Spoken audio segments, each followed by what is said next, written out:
Assalamualaikum warahmatullahi wabarakatuh.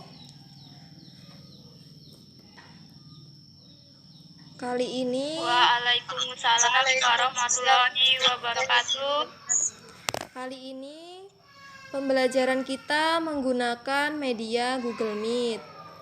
Nah, di sini pembelajaran yang akan kita bahas adalah mengenai pengertian Al-Qur'an, pengertian hadis, pendidikan dalam Al-Qur'an serta pendidikan dalam hadis.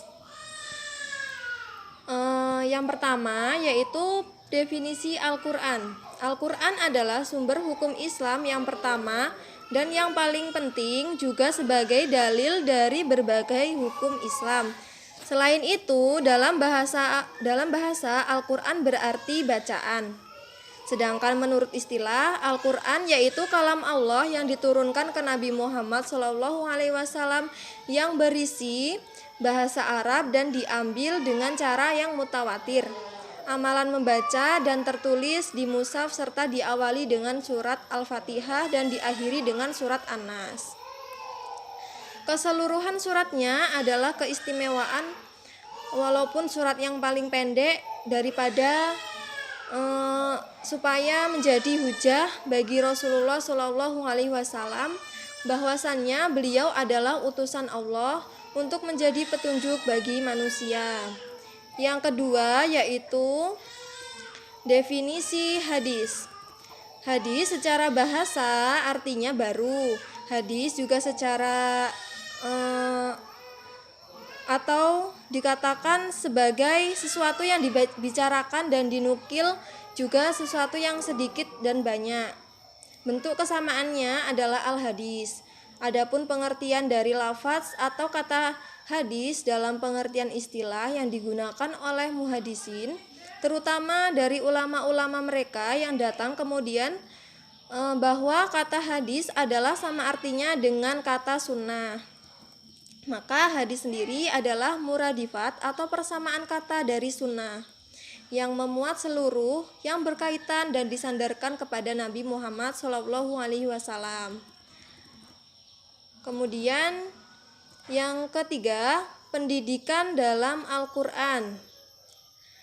Pada zaman dahulu, tahap pendidikan ke manusia sudah mulai berlaku apabila Allah menciptakan Nabi Adam alaihissalam seperti firman-Nya dalam Quran surat Al-Baqarah ayat 31 yang bermaksud, dan ia telah mengajarkan Nabi Adam akan segala nama, benda dan fungsinya. Kemudian ditunjukkannya kepada malaikat, lalu ia berfirman, "Terangkanlah kepadaku nama benda ini semuanya jika kamu golongan yang benar." Ayat tersebut menjelaskan tentang Allah Subhanahu wa taala memberikan pelajaran atau mengajarkan Nabi Adam semua nama benda yang terdapat di dalam dunia ini yang bakal ditempatinya.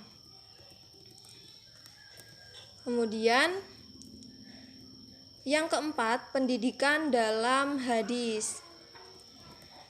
Pendidikan dalam hadis.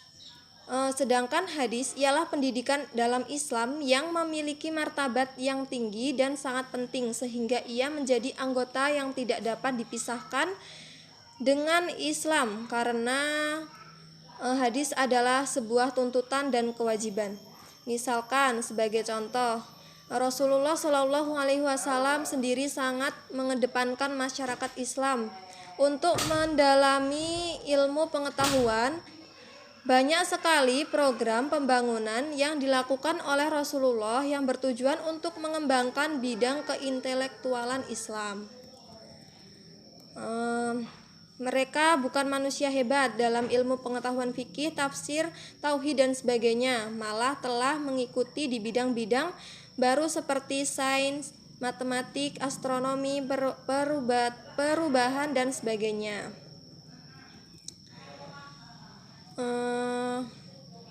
Kemudian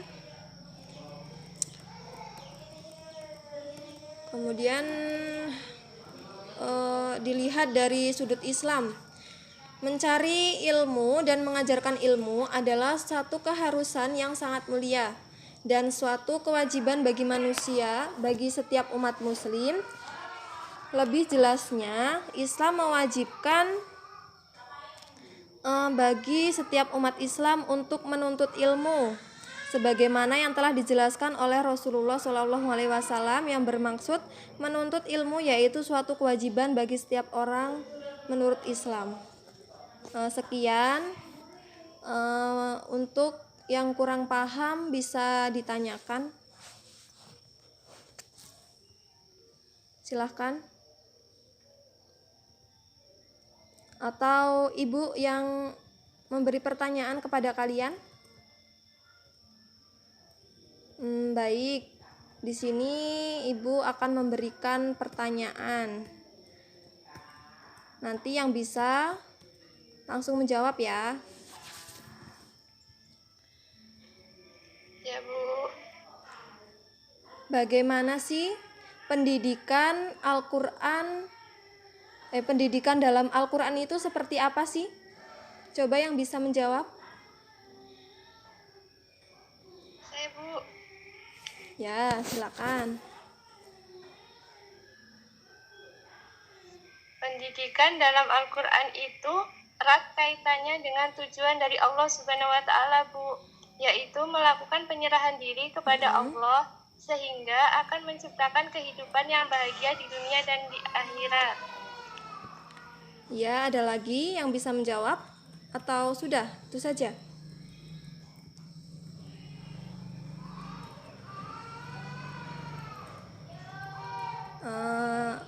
Ya, bahwasannya pendidikan dalam Al-Quran itu sangat erat kaitannya dengan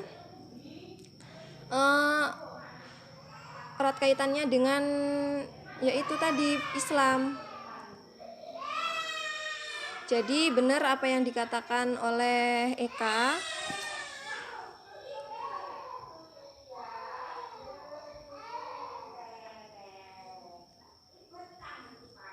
Jika sudah paham, sekian itu saja yang bisa Ibu sampaikan. Apabila ada kesalahan, Ibu mohon maaf. Saya akhiri, wassalamualaikum warahmatullahi wabarakatuh.